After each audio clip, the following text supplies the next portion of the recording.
everyone, I'm Dr. Duke with The New American, and boy, it is almost impossible not to talk about these debates. They have been terribly amusing in a pathetic sort of way. It's like, seeing your worst enemy suffer some defeat. On the one hand, you just don't want any part of it. On the other hand, man, you just can't stop looking at this.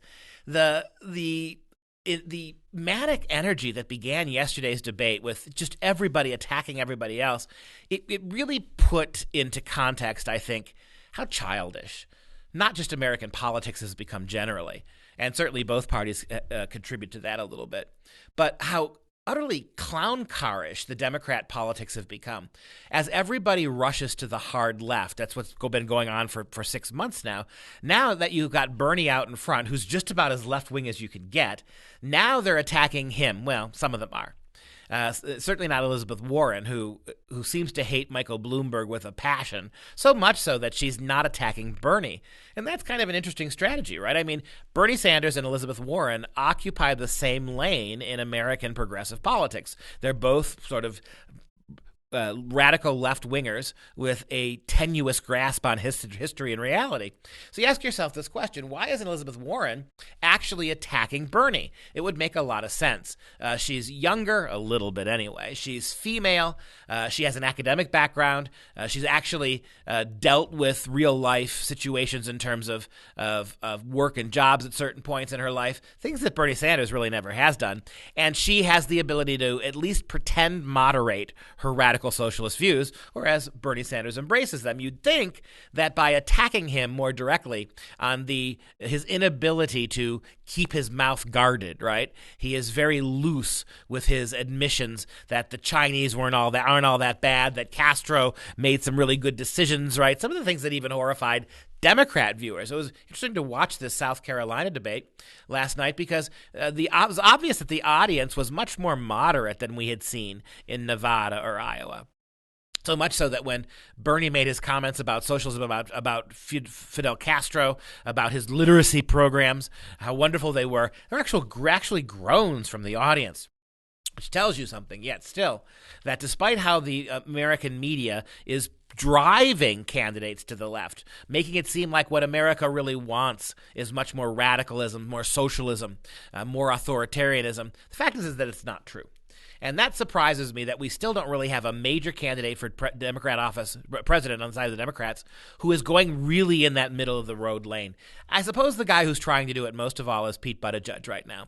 But he can't get over his schoolmarm lecturing to get to the point where he actually stakes out middle of the road positions. The truth is that he's a socialist too. And so this really is a referendum on the Democrat Party now about how mainstream our socialism is going to be. We've gotten to the point now, you would not have seen this back in even the last election in 2016, when Bernie was by far the most radical candidate and everybody else moderated. Hillary Clinton moved a little bit to the right. Some of the other candidates sort of toned it down.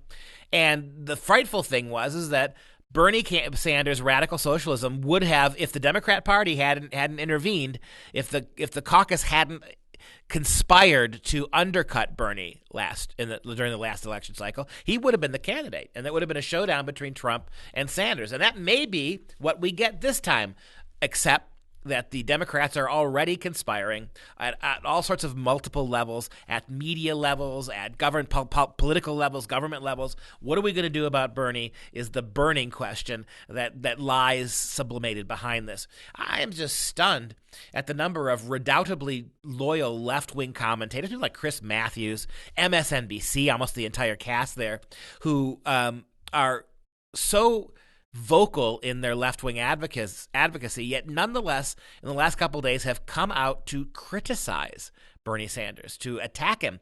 And I think this is fascinating because in attacking Bernie Sanders, you are also, by default, attacking the other candidates.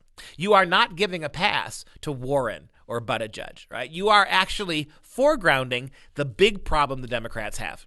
And the big problem that the Democrats have is not just Bernie Sanders. It is socialism in general. It is this move to autocracy. It is if you watch or listen to these debates, one of the most staggering things about them is how adamant they are of who they're going to take down. You can have Joe Biden. Now, Joe Biden has become a pathetic wreck of a man. He's out there. He can't remember dates. I mean, his commentary yesterday, he made the gaffe, right, that 150 million people have been killed by guns. 150 million people, right, have been killed by guns over the last however many years. Just absurd. He can't remember where he is. He's starting to tell his fibs now, his playing fast and loose with history, which he's always done. He's doing that in the 80s. Is back again, and only he's saying really ludicrous things, talking about how he worked with the former prime minister of China to create certain policies, and Deng was dead long before the date that Biden gives. Really is kind of creepy. Even Biden is trying to play the man with regards to certain aspects of autocracy. He says, if you elect me President Biden, I'm taking down the gun makers, right? We're going to forget the NRA. We're going to stop trying to influence Congress. We're going to stop trying to force a referendum or a vote on gun control. I'm just going to make it so impossible for gun owners to do their work that there will be no supply to match the demand. That's his thing. Autocracy. Yeah, Bloomberg, right?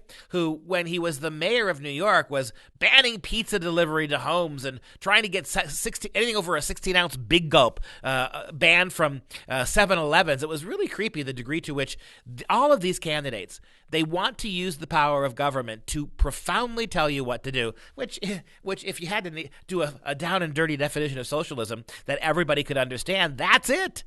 We want to use the power of government to tell you what to do and when you can do it. We want to undermine liberty and choice and freedom. It's really a staggering thing when you think about every one of those candidates. And even when you had 20 of them on the stage, they were almost all the same. That the purpose of government is to radically limit what the American people should be allowed to choose, what they should be allowed to think, even free speech, what they should be allowed to say.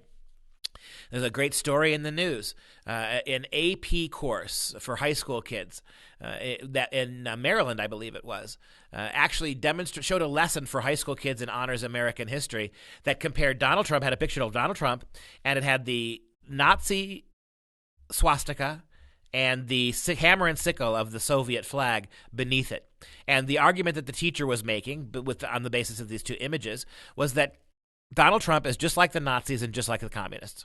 And as horrible and stupid as that is, even other high school professors condemn this. Even a Baltimore college professor at Towson State University, a history professor, called out this assignment. You don't do that. You don't go to the worst regimes in human history and try to tag a sitting American president with this. But I actually thought this was socialists being honest, right? And there was something in this. So you've got the communist flag and you've got the Nazi flag side by side, the swastika and the hammer and sickle. And the argument is that we've been there and we've done that. We've already seen Nazis. We've already seen communists. And I just thought that nobody's talking about this. This was a huge win for Donald Trump. Donald Trump forced the American left in that one image to admit that there's really not much difference between Nazis and socialists. The great lie we've been living with for now 60 years is that Nazis were right-wing Christians. Absolute right-wingers, whereas the socialists were left-wing and benevolent and they were trying to help people. Nonsense. The Nazis are socialists, the National Socialist German Workers' Party, and you've got the Bolshevik form of socialism. And I get it. There are subtle differences between the two. They didn't like each other, for starters. They both had slightly different attitudes towards private property and private business. The Nazis tended to co-opt business, where the Soviets took them over. Nevertheless, they strove for the same things. And one of the reasons American school kids are so miseducated is we tell them that the Nazis are bad because they were right-wingers. And while the socialists did bad things, we should be sympathetic to socialism because it's a good idea that just was badly implemented. If we could ever break that down and show American school kids how Nazism and socialism was effectively the same deranged ideology, kids would grow less fond of socialism. And this AP assignment, unwittingly, so rabid were they attacking Trump, he is both a communist and a Nazi.